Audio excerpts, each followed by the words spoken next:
大家好，歡迎收睇同路點評，每日精選焦點新聞，帶你快速掌握澳洲、香港、中國同國際最新動向。記得訂閱埋同聲同路人，咁就唔會錯過我哋更新㗎喇。澳洲政府計劃喺西澳興建60年嚟首座新煉油廠，並出資400萬澳元進行可行性研究，希望提升能源安全，減少對進口燃料嘅依賴。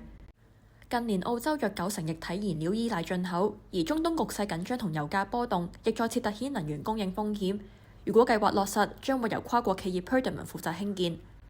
不過，興建新煉油廠亦引起討論。一方面有助提升澳洲能源自主，降低國際危機帶嚟嘅衝擊；另一方面喺全球推動減碳同能源轉型嘅背景下，投資石油設施亦可能面對環境同氣候政策嘅質疑。所以，政府點樣平衡短期能源安全同長期減碳目標，將會係今次計劃嘅關鍵。澳洲最大能源零售商 Origin Energy 證實，約90萬名現有同前客戶嘅資料喺一宗網絡攻擊入邊被非法竊取。公司正聯絡受影響客戶，並提醒大家提防詐騙。至於早前有報導指公司曾經同黑客達成協議，Origin 就否認有關說法。今次事件再次引起外界關注企業網絡安全，隨住黑客攻擊越嚟越頻繁，能源等關鍵基礎設施亦成為主要目標。企業除咗要加強保護客戶資料，政府亦可能需要加強監管同完善法規，協助企業應對網絡安全威脅，減低同類事件再次發生嘅風險。烏克蘭總統澤連斯基訪問英國，會見新任首相白勒姆，雙方承諾將繼續加強國防合作同軍事支援。今次亦係白勒姆上任後首次接待外國領袖。而澤連斯基訪英期間，俄羅斯亦再次向基輔發動導彈襲擊。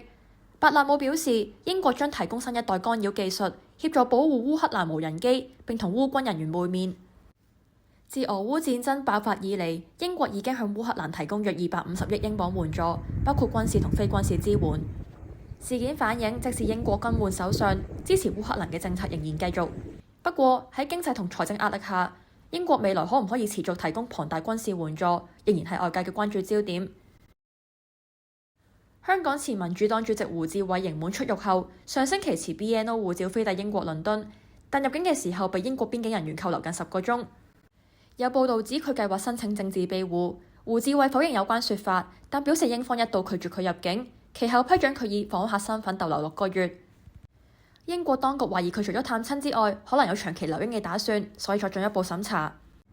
胡志偉早前因為47人案被判監4年5個月，上月底刑滿出獄。香港政府就表示未有接獲相關求助，並指胡志偉依法享有應有權利。